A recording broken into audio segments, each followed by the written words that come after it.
Muito bem, meus amigos, então nós estamos aí com esse projeto novo da nossa comunidade a São Mateus aqui de Cachoeirinha, onde nós queremos fazer um reavivamento assim daquilo que nós já historicamente aprendemos aí através de instrução de confirmandos, escola dominical e também das nossas práticas dentro do nosso culto. Nós organizamos então uma série de estudos agora para que a gente possa retomar um pouco esses conteúdos aí, e estamos então fazendo hoje, né, a abertura desse trabalho, que vai ter uma continuidade daqui para frente aí, com uma série de estudos sobre temas de doutrina e práticas da igreja cristã.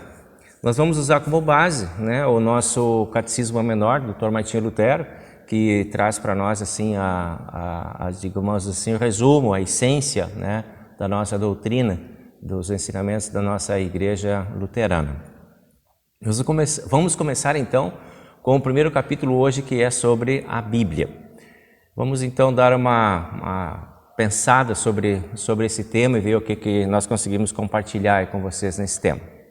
Então, a primeira coisa que nós olhamos, quando nós olhamos para a Bíblia, nós temos sempre o pensamento, e é importante que a gente tenha claro isso como pano de fundo, né, de todo o nosso trabalho daqui para frente, é de que a Bíblia é a fonte única da Palavra de Deus. Nós buscamos tudo que queremos saber da Palavra de Deus, o nosso único endereço seguro é a Bíblia.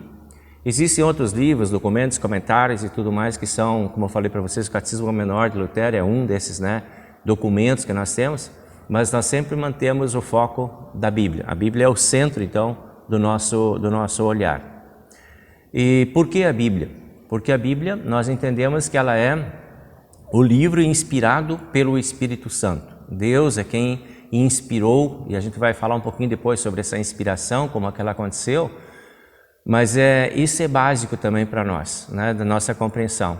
A Bíblia não é uma palavra humana, ela é uma palavra divina, e foi Deus quem entregou essa palavra para todos nós e inspirou através do Espírito Santo os escritores humanos, né, os seres humanos, a serem os escritores então e protagonistas dessa construção desse texto. Então, a escrita humana, ela está aí para nós, né, é o texto concreto que a gente tem no livro, em 2 idiomas, né? Nós vamos ver depois também que a Bíblia tem 2 idiomas, a primeira parte do Antigo Testamento, escrita em hebraico, e a segunda parte, o Novo Testamento, escrita em grego, né? São assim essa parte humana aí. Existe também aquilo que nós chamamos de estrutura literária, ou seja, os escritores bíblicos, eles tiveram a sua liberdade de expressar o seu estilo literário. Eles tiveram as palavras ditas pelo Espírito Santo, as ideias ditas pelo Espírito Santo, o conteúdo bíblico ditada pelo Espírito Santo, inspirada pelo Espírito Santo, mas o estilo literário era de cada um deles. Então nós vamos ver que cada um tem seu estilo, né, próprio. Os escritores, eles se diferenciam, os textos se diferenciam entre si pela estrutura então que é própria de cada autor.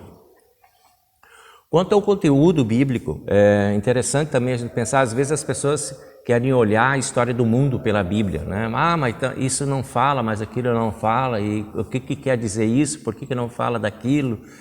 Realmente a Bíblia não é um documento histórico da humanidade, pelo contrário, a Bíblia é a história da intervenção de Deus na história da humanidade, né? Às vezes em que Deus aparece e atua dentro da história da humanidade e que segue. E tem acontecimentos que não vão ser narrados na Bíblia, então não dá para a gente querer estudar a história do mundo pela Bíblia, porque não é documentário, né? A Bíblia não tem essa função. Ela tem essa ideia de mostrar como que Deus atua a favor da humanidade dentro da história da humanidade. Então, falei para vocês, né? A Bíblia tem duas partes principais, as 2 grandes partes, o Antigo Testamento e o Novo Testamento. O Antigo Testamento relatando as coisas que aconteceram antes de Cristo e o Novo Testamento as coisas que aconteceram depois de Cristo. Então essa é uma divisão básica, né? Existem outras divisões, entro agora dentro dessa grande divisão, que são os conteúdos dos livros, né? As formas literárias que nós temos dentro da Bíblia. Nós temos livros históricos que relatam histórias, né, de fato. Como disse para vocês, não são histórias completas de todos os dados do dia a dia dos personagens, mas são livros históricos que relatam histórias de guerras, de conquistas, de dificuldades, de eventos, né, que aconteceram dentro da história da humanidade. Nós temos os livros proféticos, que são aqueles livros que têm os conteúdos das coisas que irão acontecer, né, que são as profecias, as predições de Deus. Então os profetas falaram de coisas que acontecerão no futuro. Nós temos os livros poéticos, que são um estilo literário próprio. Por exemplo, o livro de Salmos, né, que é um livro poético, ele é todo escrito na tradução em português, a gente não percebe isso, mas no texto original a gente percebe isso, que são hinos, são canções, são poesias que eram cantadas pelo povo de Deus no Antigo Testamento. E nós temos também os evangelhos, então, que abrem o Novo Testamento, né, são os 4 evangelhos, que relatam a história da vida de Cristo e suas palavras, e as epístolas, que são então as cartas pastorais que Paulo escreveu e outros autores escreveram, que são os documentos então que eram mandados para as comunidades ou para os amigos, relatando, instruindo, mostrando caminhos, né, a respeito da palavra de Deus. Chamamos de epístolas, que em português, numa tradução mais atualizada, seria cartas, né? Falando então sobre a inspiração. A inspiração é um processo muito interessante, né, que acontece, que a Bíblia ela diz isso a respeito de si mesma, né, que ela é um livro inspirado por Deus. Isso não foi coisas que nós imaginamos depois, mas ela já vem dentro do seu conteúdo, né, que a palavra de Deus ela é inspirada, né? Então, o que nós vamos encontrar lá? São palavras humanas, né? Os seres humanos encontraram as palavras. Os conteúdos são conteúdos divinos, né? Deus deu as ideias, Deus deu o conteúdo para eles. Isso acontece de uma forma assim, através de revelações anteriores ou revelações posteriores. Por exemplo, quando os escritos de Moisés, lá, ele fala da criação do mundo, então essa é uma revelação posterior, né? Moisés não estava lá, mas ele ficou sabendo depois.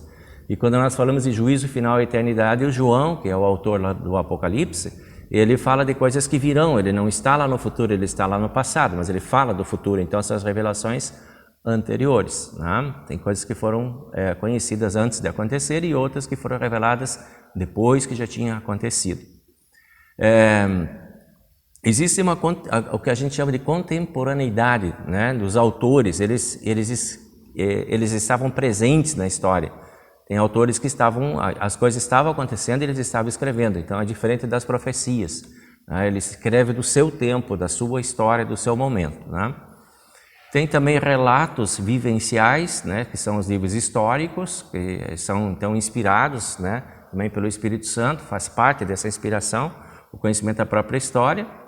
Aquelas profecias, né, que falei para vocês, que são então as revelações que tem aí, e as revelações vocacionais, que são os livros poéticos, né? Então, o Espírito Santo dá aquela tonalidade, né, para o autor bíblico lá de escrever de uma forma poética. Então, isso tudo está dentro do conjunto da inspiração. Vocês veem que existem vários estilos, formas, diferenças, né, na escrita bíblica, mas o Espírito Santo é o único que inspira a todos para fazerem aquilo. Um princípio básico que a gente tem a respeito da palavra de Deus é que ela interpreta-se a si mesma, tá? Esse é um princípio luterano também, que a gente tem aí desde o século XVI, né? É um princípio bastante importante e fundamental, né, para Lutero, de que a Bíblia ela interpreta-se a si mesma. Nós não precisamos assim de fazer uma pesquisa tão longe, né, tão fora da Bíblia para saber o que ela quer dizer, porque ela mesma se auto-explica.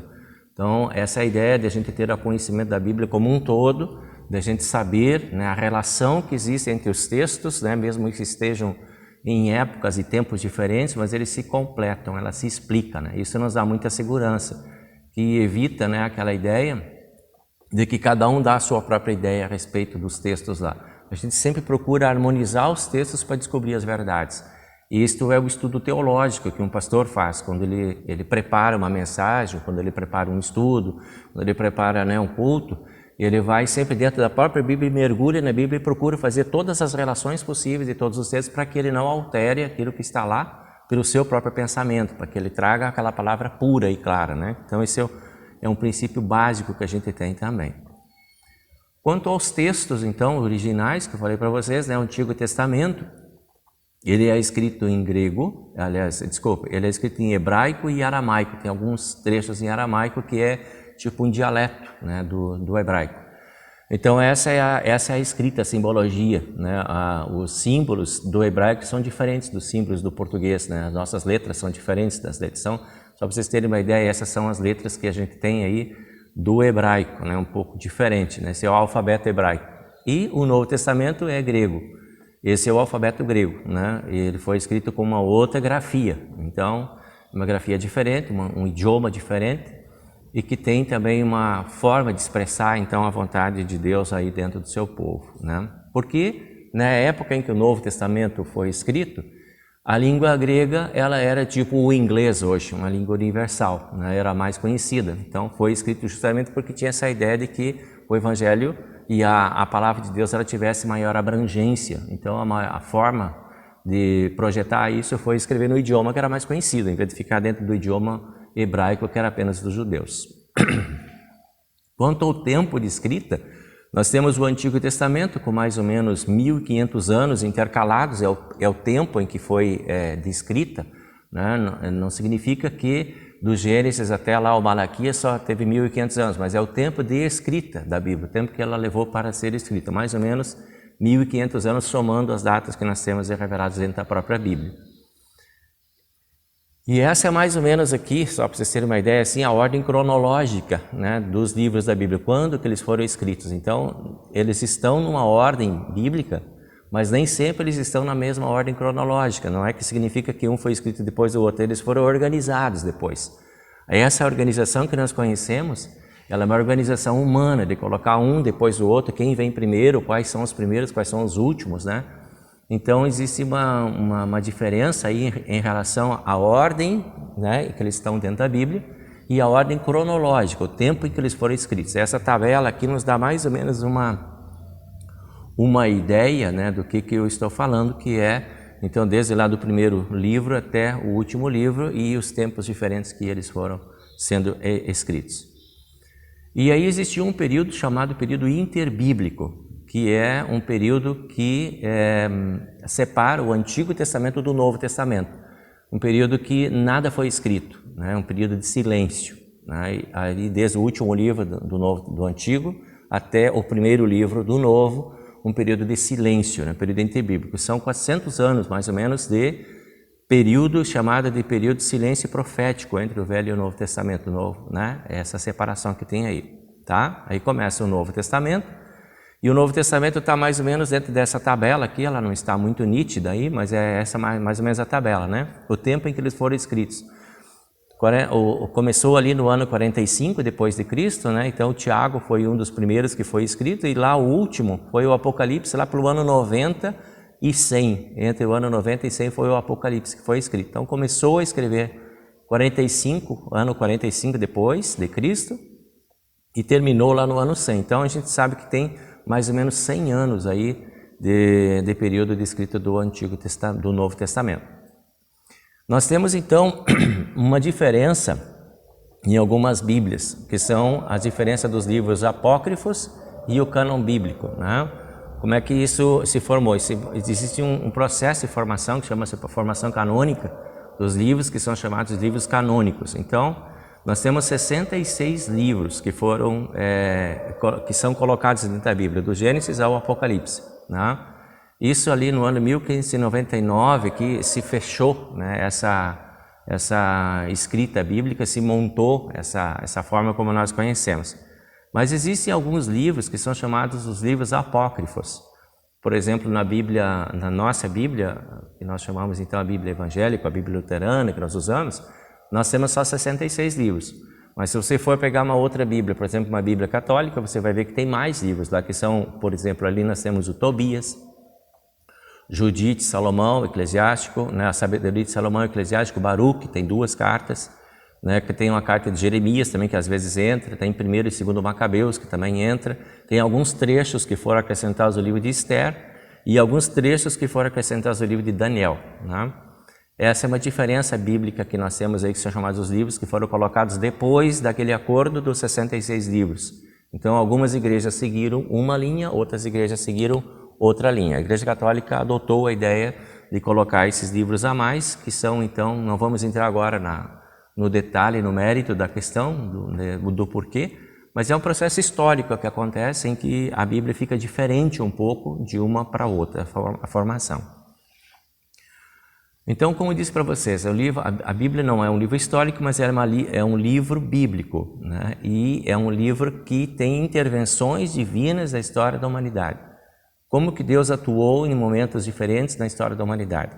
Então, não dá para ir atrás da Bíblia querendo saber detalhes que a Bíblia não fala, porque realmente ela não fala de muita coisa que aconteceu. Ela omite muita coisa porque não tem interesse em fazer essa abordagem. O que é interessante é a atuação divina dentro da história da humanidade, e isso está registrado dentro aí da Bíblia. Para que serve então agora isso, né? Qual a finalidade que nós poderíamos atribuir à Bíblia? Ela mesma diz a respeito de si mesma para que serve e quais as finalidades. A primeira menção que ela faz é que o conteúdo bíblico serve para correção, né? Então, está certo ou está errado? O caminho é esse. Então, mostra o caminho certo. Segundo detalhe, ela serve para educação na justiça, né? A ação de Deus é um Deus justo, e Ele manifesta a sua ação relevando sempre a justiça. Então, tem essa finalidade também de que nós sejamos educados na justiça, com inspiração na justiça divina dentro do mundo. Outra aplicação de conteúdo bíblico é para o ensino, né? Então, nós temos aí muitas coisas a aprender, e a Bíblia nos ensina. Ensina qual é a vontade de Deus, qual é o melhor caminho de fazer e de chegar a esse cumprimento dessa vontade de Deus. Também a Bíblia serve para repreensão, no sentido de que quando nós estamos no caminho do erro, do pecado, quem nos chama, quem nos conduz, quem nos aponta o caminho é a Bíblia. A palavra de Deus repreende também e mostra qual é o caminho certo. Diz o que não deve ser feito e mostra o que deve ser feito. Então aí tem o outro aspecto, é o aspecto da orientação, né? Ela não só repreende, mas ela orienta. Ela não só diz que está errado, mas ela mostra qual é o caminho certo. Então ela tem essa finalidade também. E por aí nós ficamos então hoje com esse primeiro capítulo do estudo, dessa série de estudos, né? Nós teremos os próximos capítulos aí que vocês vão poder acompanhar conosco. Então fiquem com Deus, Deus abençoe a todos, e nós ficamos agora com um momento musical aí com vocês.